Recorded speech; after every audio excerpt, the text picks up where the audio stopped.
Olá, meu irmão, minha irmã, saúde e paz, Deus abençoe, tudo bem? Diácono Mauri, da Arquidiocese de Belo Horizonte. Quanto tempo estávamos aí dando uma né, refletida sobre a caminhada dos nossos evangelhos partilhados, nesse momento, evangelhos dominicais das festas maiores da igreja.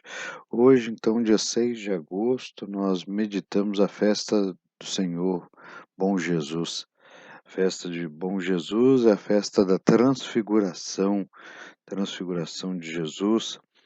E nessa liturgia muito forte, a igreja nos convida a meditar já na primeira leitura a urgência de assumirmos o projeto de Deus e confiarmos na presença amorosa de Deus que vai à nossa frente, garantindo a vitória contra os poderes, as feras, os inimigos deste mundo, os inimigos da vida, da verdade, da alegria do Evangelho. A leitura primeira é a leitura da profecia de Daniel, um texto apocalíptico que nos recorda e nos ajuda a pensar no sofrimento que o povo vivia na época da dominação, dos gregos chamados Seleucidas. E nesse período o povo foi obrigado a assumir a cultura grega e muitas das influências, que atacaram a cultura judaica ficaram fortemente marcadas de forma dolorosa, no coração do povo judeu, na sua espiritualidade, na sua vivência, mas a confiança na força e na presença de Deus, a animar o seu povo, a proteger o povo para vencer contra os inimigos naquela época, é a mesma confiança que nós hoje, cristãos autênticos, autênticas, somos convidados a sentir na pele. Não há como viver o segmento do Senhor neste mundo, no tempo da nossa história, sem percebermos claramente a contradição que existe entre o que o mundo nos oferece e o que Deus nos oferece. Há sim uma grande distinção e há situações irreconciliáveis. Não é possível, pensarmos num Deus que justifique a morte, pelos lucros, não é possível pensar num Deus que, se alegre com a fome, com a miséria, o desemprego, tantas mortes por causa da irresponsabilidade de governantes diante desta pandemia. Por isso que somos convidados a confrontar a nossa fé mesmo, buscando reconhecer a presença de Deus e buscando com Ele o caminho da vitória através da profecia. Tempo forte, propício, urgente à nossa época, a profecia, aquilo que somos desde o nosso batismo.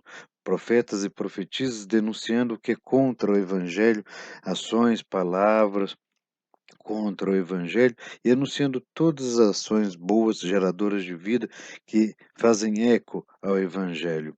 Por isso, nós buscamos nessa liturgia também contemplar e rezar junto ainda com o salmista, no seu Salmo 96, nos ajudando a mostrar que se ainda hoje, no nosso tempo, nós, sociedade, humanidade, nós, igrejas, vivemos um tempo de trevas que nos rodeiam, que nos cercam, maior é a glória de Deus que vem em nosso favor.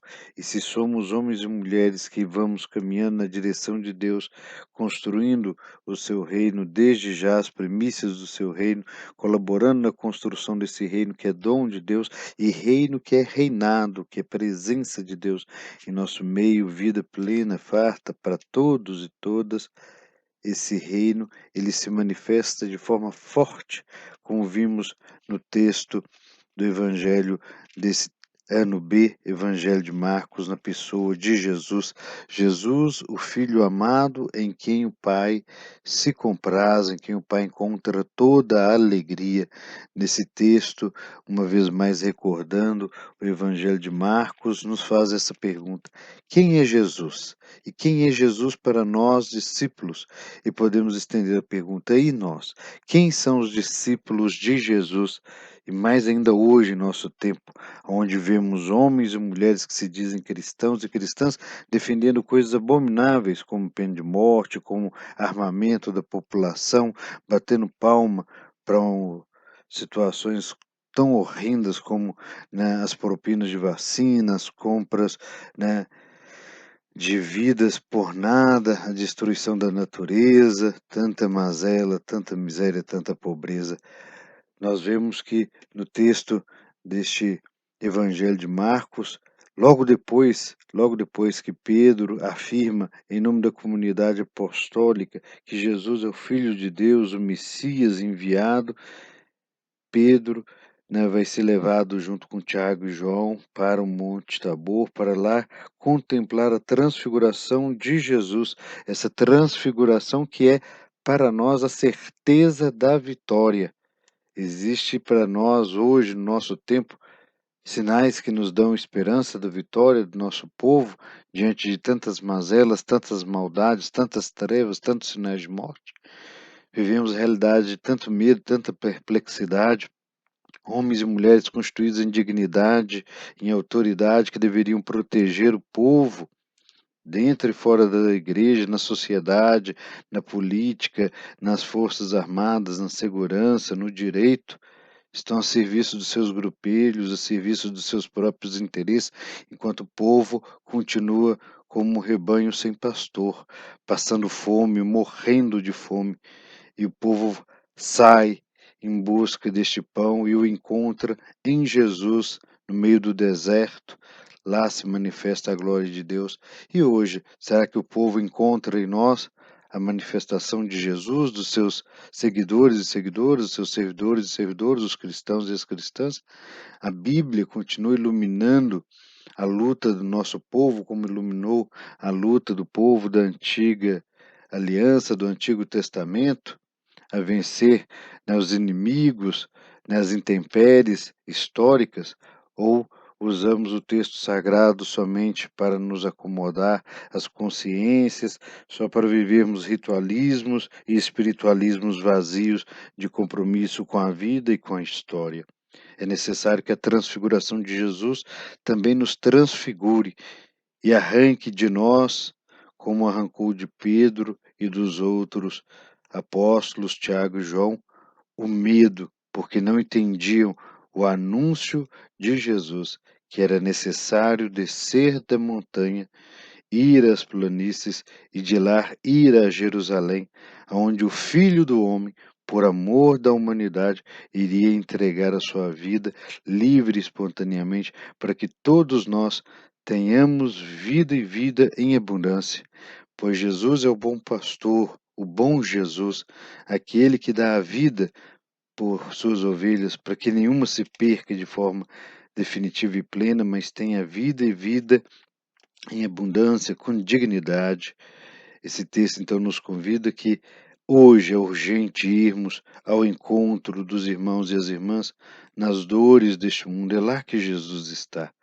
Jesus não está mais, né, no alto do monte, porque já foi confirmado ali a aparição de Elias e Moisés, nos fazem crer plenamente no testemunho que o Pai dá.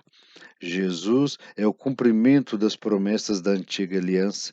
Aquilo que se esperava nos profetas e na lei, Jesus cumpre plenamente. E o Pai o testifica: Este meu filho amado, escutai. O Pai nos pede que escutemos o seu filho, que demos ouvidos e coração e vidas a Jesus e possamos com ele caminharmos, né, firmes na construção de um mundo novo, bom e justo para todos e todas. É isso que nós contemplamos então nesse texto muito instigante da segunda leitura, na segunda carta de São Pedro, texto do primeiro século, início do segundo século, que nos ajuda a pensar na urgência das nossas comunidades continuarem dando testemunho como cristãos e cristãs, testemunho da força do Evangelho em nosso tempo.